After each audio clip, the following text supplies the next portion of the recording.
So basically last time we talked, I was at a plateau of around like 161 to 162. And I was very stuck with like LR and RC. I think I've managed to master LR now. LG I've mastered also. And RC has just been consistently not going down, like the amount wrong, since my diagnostic. Like in my diagnostic, I got -12, but now I'm getting consistent like -8 to 10. And that's the only thing preventing me from the 170s. So I was wondering if you have any tips for that. Sure. Well, how are you approaching reading comp right now? I highlight things that I think are important based on the fact that I've just done so many passages that I instinctively highlight what I think might, a question might be on. And then whenever there's a person like with a main idea or a main viewpoint, I highlight or underline. And then I take maybe like random notes like background information or like viewpoint here, but nothing crazy, and it's not consistent. I'm trying different things for each test because nothing's really working. Okay. I like the idea of experimentation. So that's good. Yeah. I guess the question is, are you giving each technique or approach enough time to work? You said each test. So I'm wondering if you're doing 10 consecutive exams, are you doing 10 different approaches? I'm just kind of doing random things on each exam. I'm not even giving it like a straight strategic plan for each test. And I guess that's part of why it's not working for me, or I'm not finding the thing that's working. But yeah, I'm just very like frustrated with RC right now. I don't know the next step. I'm taking the August test and I don't know what my next step is. Okay. So you've got about a month. There is some time to play around there. That would be a supplement to doing full-length exams, of course, but on the side, what would a strategic regimented approach look like where you could actually measure things and see what works, what doesn't, what feels good, what doesn't feel good, what's efficient, what's not? I guess that's my question to you. What do you think I could do right now to get like a strategic plan down for the next month? Okay, so let's lay out the framework and then we can insert anything inside the framework that we want to.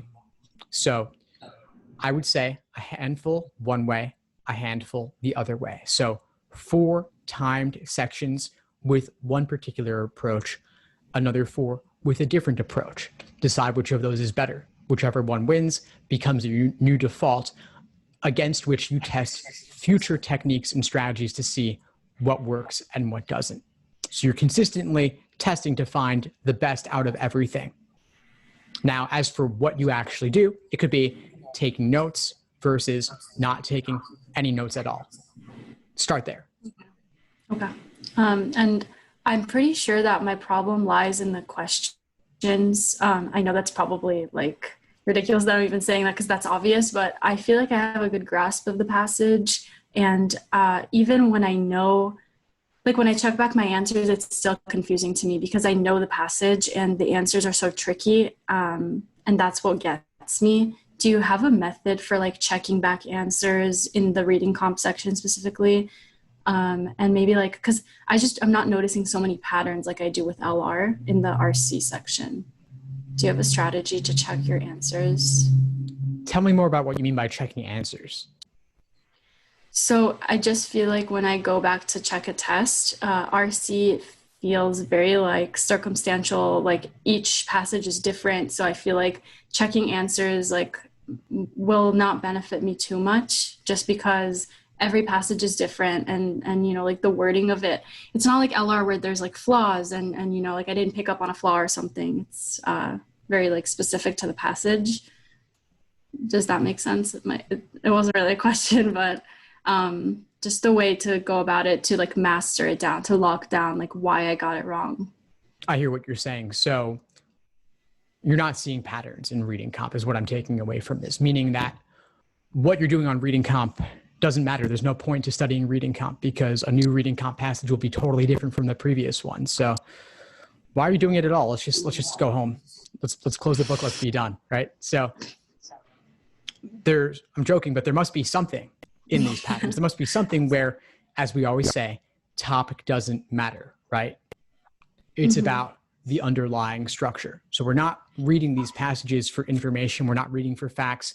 Nobody really cares about this random author or this random scientific thing, right? It's about how we're talking about them. Is this person good? Are they bad? Or in reality, everything is nuanced, right? So we have qualified approval or qualified disapproval, or something is kind of one way, except for this one little thing. The nuance is where it's all at. And that's obviously the opposite of the media with sound bites, right? So we really have to dig in deep here to see what's going on and what is buried in those little phrases. The details, you note them, you go back for them when you need to. So you asked about reviewing answers, which I take to mean review, based on what you were saying. So we're reviewing, we're analyzing, we're figuring out where misunderstandings come from, what makes wrong answers tempting, what makes right answers unappealing. The process I recommend for this is called the Socratic review method.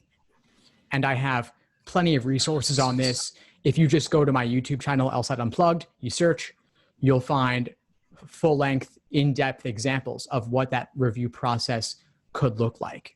And it's really about drilling down into where your misunderstanding initially stemmed from. It could have been complex wording in the passage. It could have been a complex question stem, or it could have been in the answer choices. And in reading comp, it really is more about process of elimination than anything else. So you could apply that to logical reasoning. You could apply it to reading comprehension. And that's really more about after the fact.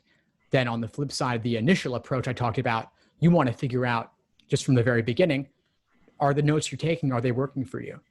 Could you solve a passage using only your notes, not even going back to the passage text itself? Obviously. Is that what you recommend? No, it's not. It's not what I recommend. But the reason I bring it up is that as an exercise, it could be useful to try that out just to see what it's like and to determine how helpful are your notes really. Maybe they're useful, maybe they're not. Maybe the process of writing them down is what's useful, but you don't actually need the paper after that. In which case, it wouldn't really make sense to obsess about over exactly what you're writing down, because it's more just serving you in processing the information, but not necessarily as a reference point. Okay. And then in specific, the author inference, like would the author agree or disagree with this? Do you have a specific approach that you would recommend for those questions? Because those are usually the ones I get wrong consistently. During your review, find where the support for that given answer choice is. This is obviously not something you can pre-phrase because it's way too open-ended. Yeah, right, okay. So a lot of it is hunting and scanning and having a mental flag as to where things appear in the passage. Okay. Okay, I get that. Is there anything that you've seen, like a trend that has helped students significantly improve in RC, even your material, like anything specific that people who are going through the same thing I am going through has helped them? I don't really think this is about resources at this point. I mean, the test is a month out. You've already used a ton of resources. I know you've been at this for a while. I don't think you need more information. I don't think it's what's going to be important for you. I think it's going to be about application and laying out what I said. So first off, your general approach to reading comp, passages on your initial read, and then after the fact, your review of what you've done to understand where your misunderstanding is coming from. I think that's really what you need, especially in this final month. I've got plenty of resources on my YouTube channel and even more inside my courses. There are plenty of other great resources out there too, but a month prior, I don't think that's what you need. You've got plenty of recent exams to work on. Okay. And then as an overall, so yeah, I'm a month out. I get -0 on every LG I've done in the past like 5 tests, and then LR I get from like -1 to -4. And I usually feel like with LR, I have all the patterns down. It's just more about like if the stimulus is really complex and the wording is really difficult or like hard vocabulary words.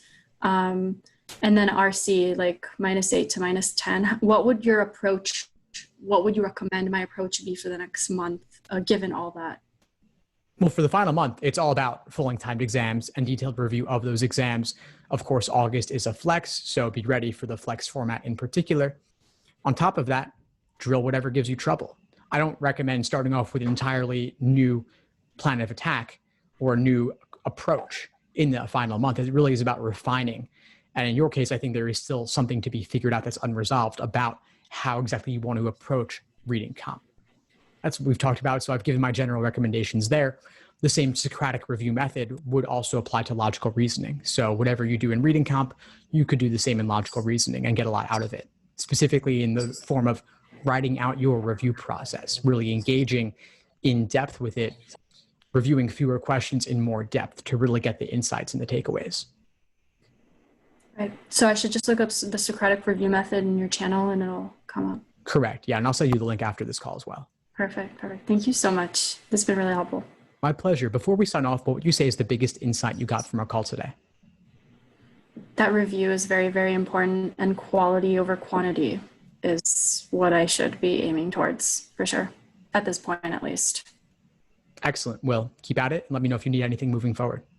Thank you. My pleasure. Bye-bye. You too. Bye. Thanks for tuning into the show. Please subscribe if you haven't done so already to be notified of new episodes as I release them. And feel free to reach out if you need anything at all as you move forward with your prep. I'm happy to help however I can. In the meantime, I'll wish you all the best and take care.